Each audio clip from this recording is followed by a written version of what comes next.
Subscribe करें हमारे YouTube channel साधना gold को और पाएं वीडियोस सबसे पहले। बेल आइकन दबाना ना भूलें। प्रहलाद नाम के एक भक्त थे, उनके पिता का नाम था हिरण्यकश्यप। हिरण्यकशिपु उनको कहते हैं। प्रहलाद जी छोटी सी अवस्था में भजन करना उन्होंने स्टार्ट कर दिया। उन्होंने बुढ़ापे का इंतजार नहीं किया, बुढ़ापा आएगा तो भजन करेंगे। अरे भगवान का भजन तो लड़कपन से शुरू कर दो, बुढ़ापे का इंतजार ना करना। बुढ़ापा अच्छा नहीं होता, बुढ़ापे में हजार दर्द होते हैं। कथा सुनने आओ तो नींद आने लगती है, बुढ़ापे में शरीर जर्जर हो जाता है। इसलिए जवानी सबसे अच्छी है भजन के लिए, इसलिए भजन जवानी में कर लो। बुढ़ापा, अब बुढ़ापा तो फिर आखिरी ऑप्शन है ही। एक आदमी से हमने कहा जरा गन्ने का जूस देना, उसने सारा जूस पी लिया, छिलका हमें पकड़ा दिया, चूस लो। अब इससे क्या निकालें भाई, तुमने तो पूरा निकाल लिया।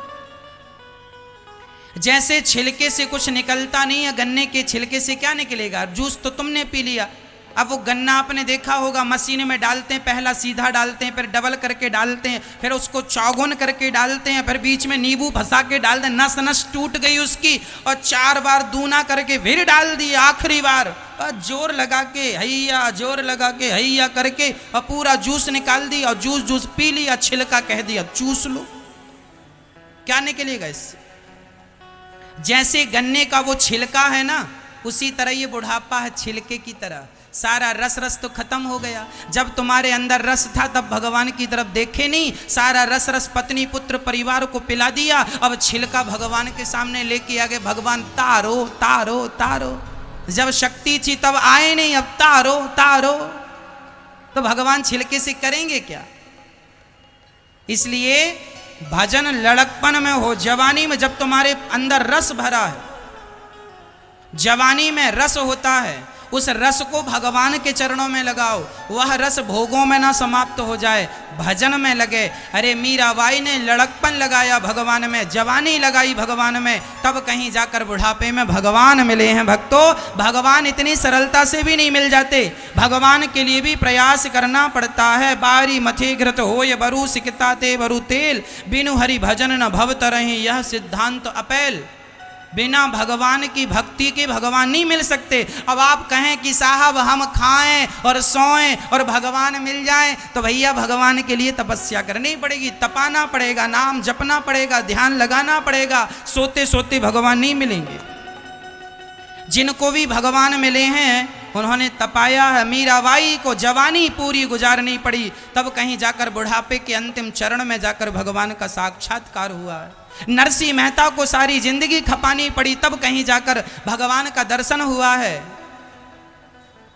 सहज में नहीं मिलते भगवान, मिलेंगे, थोड़ा सा धैर्य रखो।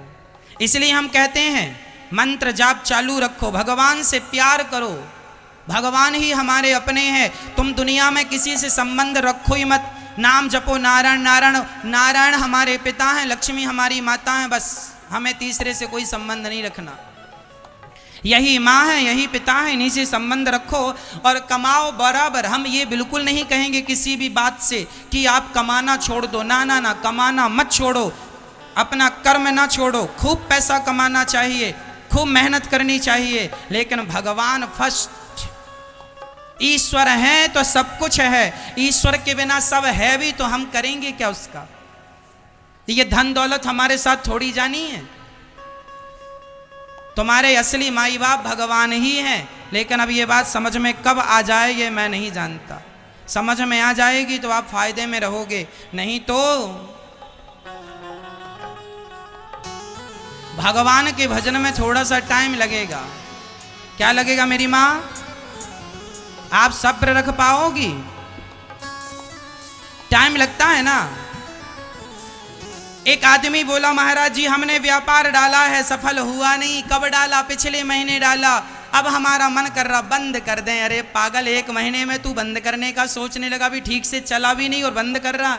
अरे थोड़ा सा सब्र तो रख, मेहनत करता रह, तेरा व्यापार सफल होगा, तेरी मेहनत सफल होगी, तेरा बिजनेस सफल होगा। व्यापार बिजनेस एक दिन में सफल नहीं होते, हाँ या ना?